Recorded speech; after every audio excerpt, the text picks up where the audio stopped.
یکی در رابطه با ادب در خانه کسی رفتن و در زدن هست. یکی در رابطه با موبایل هست. فرقی نمی‌کنه. انسان وقتی در خانه کسی میره 3 بار حق داره که 3 تا زنگ بزنه یا 3 تا در بزنه. این آدابه.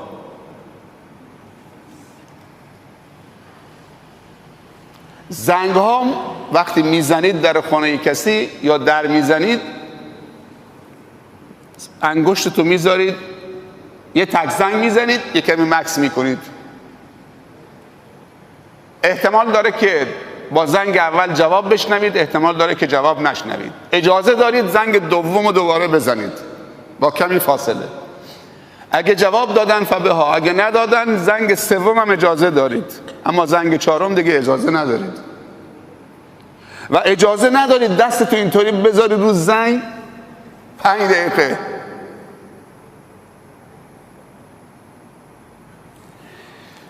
این که بعد از زنگ اول یا دوم جواب تو دادن، کیه؟ خودتو بلا فاصله معرفی میکنید. من فلانی پسر فلانی، اسم و فامیلت میگید،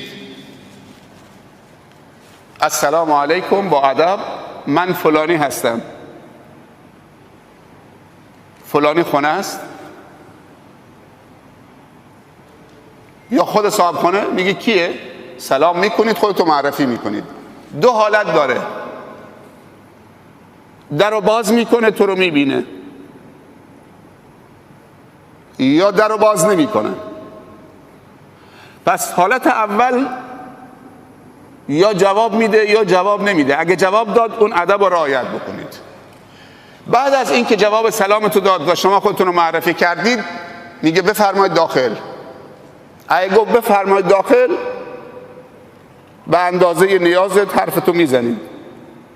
وقتی میری داخل خانه، نگاه به در و پیکر خانه و وسایل مردم و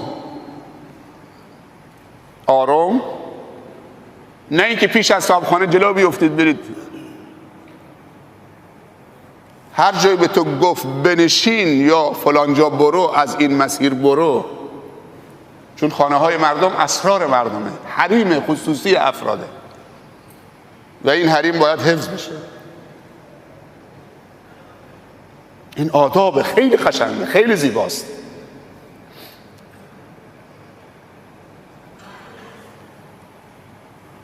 صحابه، منظورم از صحابه هر کس پیامبر رو دیده، بهش ایمان آورده، در حیات بوده و با ایمان از دنیا رفته.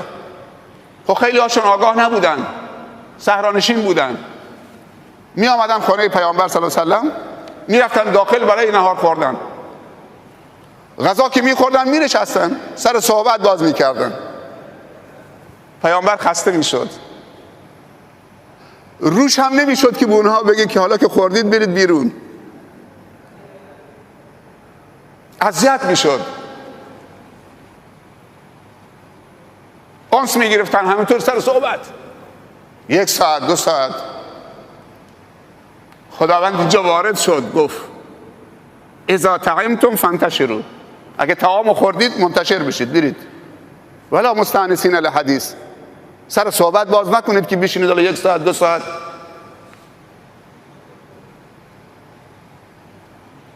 دوباره یک مسئله دیگه که در زمان پیامبر مشکل درست کرد برای پیامبرم روش نمیشد صلی الله علیه و سلم به اونها بگه طرف مشکل داره، کار داره، آمده 1 ساعت همون حرفو داره تکرار میکنه، وقتشو گرفته همون حرفو داره تکرار میکنه، میخواد کل زندگیشو بازگو بکنه.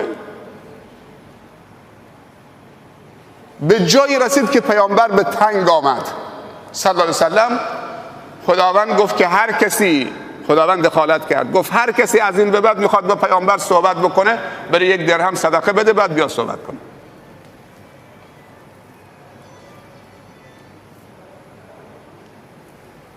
چون بعضی از عزیزان وقتی که کسی در رو باز میکنه و مجال میده، دیگه خودشون آداب و رعایت نمیکنن. و این خیلی مشکل درست میشه. این تعامل و این آدابو تو تعاملمون تو زندگیمون اگر رعایت بکنیم همیشه برگ برنده دستته. زندگی انسان ها زیبا میشه. حالا بیایم تلفن. حالت دوم، ببخشید، در زدید جواب نداد تا 3 تا میرید. ابن عباس میرفت در خانه عمر رضی الله عنه در میزد، 1 بار 2 بار 3 بار که بیرون بیاد یک حدیثی یک آیه تفسیر ازش یاد بگیره. 1 بار 3 بار در زد، رفت، در باز نشد، کسی جواب نداد. بعد امیرالمومنین عمر رضی الله عنه در آمد، دید که ابن عباس داره میره، گفت عبدالله کجا؟ گفت فکر کردم که داری استراحت میکنید، گفتم مزاحم نشم، یه وقت دیگه بیام.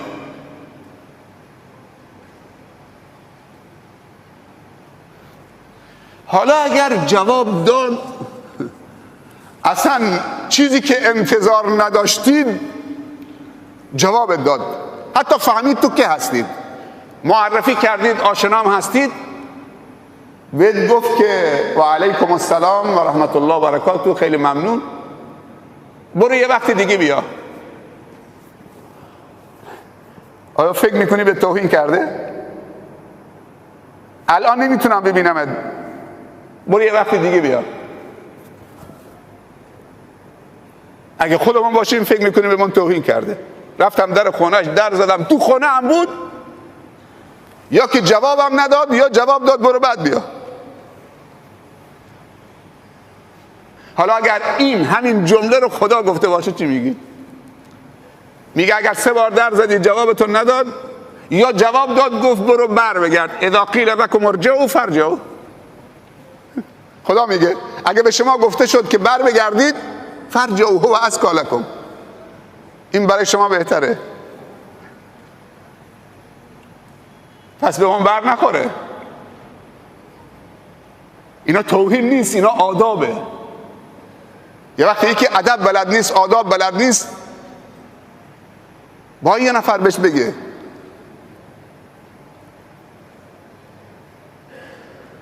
مسئله بعدی، وقتی به گفت که برو بر بگرد، یا اصلا 3 تا در زدی جواب نداد، بگو حتما یا مریضه، یا استراحت میکنه، یا معذوره، یا دستش بنده، یا حال و هواش خوب نیست، خواب استراحت داره میکنه، یا وقتی است که وقت خلوت خودشه، یا وقتی است که برای زن و بچهش گذاشته. اگر روز و شب هر کسی وقتش به دیگران بده، خب پس زن و بچه، پدر و مادر، اونا هم حقی دارن. اینا همه آدابه. حالا بیایم رو تلفن. تو تلفن هم بیشتر از 3 تا زنگ حق ندارید بزنید. 3 بار که زنگ خور قطعش کن.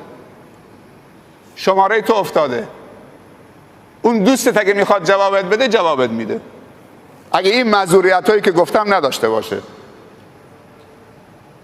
یا اگر 3 بار زنگ زدی یه پیام مؤدبانه براش بفرست. برادرم سلام، هر وقتت آزاد شد اگه اجازه بدید تماس بگیرم.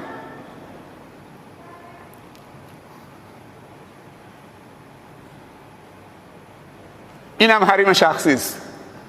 تو حق نداری تلفن یک نفر رو 1 ساعت مشغول کنید، 2 ساعت مشغول کنید، 100 تا زنگ بزنید پشت سر هم. بعد اگر نتونست جواب بده یا نخواست جواب بده که حق داره، بعد بیاد نفرین بنویسید، بدو بیراه بگید، پیام های تند بفرستید. این آداب هم رعایت بکنید. بعضی از عزیزان فکر میکنن که زنگ موبایلشون رو قرآن بذارن خیلی کار خوبیه، ثواب داره. اصلا ثواب نداره، گناه هم داره.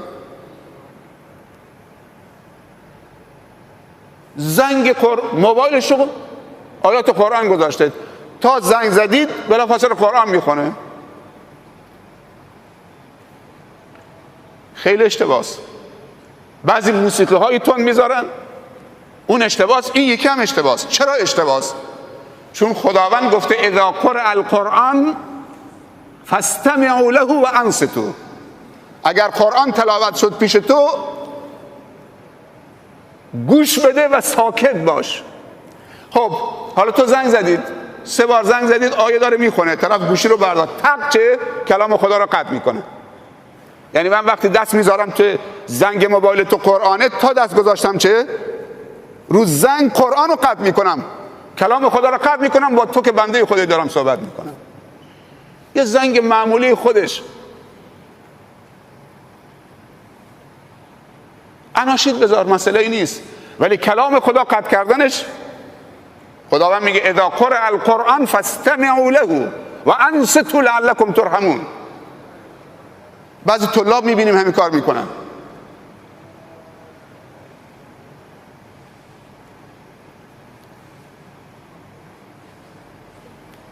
یک تذکر دیگه، عزیزانی که میان موقع نماز، پیامبر صلی الله علیه و سلم فرموده اول صف اول رو کامل بکنید، اقل صف 2 نفره به بالا، و صف نماز از پشت امام شروع میشه. حتما پشت سر امام 2 نفر 3 نفری که طلبه بودن یا عالمن بیستن که یه وقت امام وضو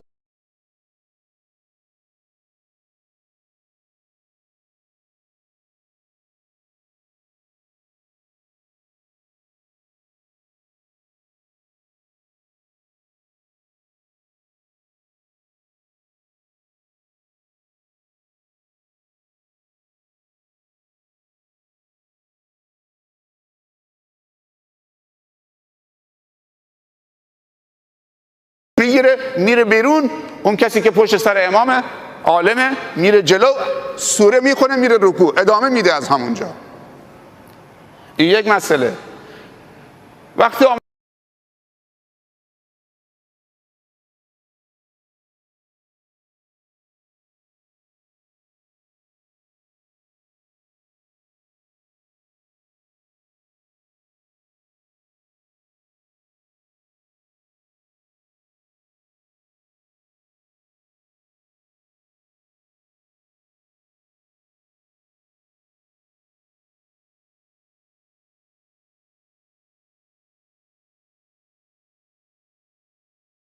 قدم میای عقب، یه صف تشکیل میشه.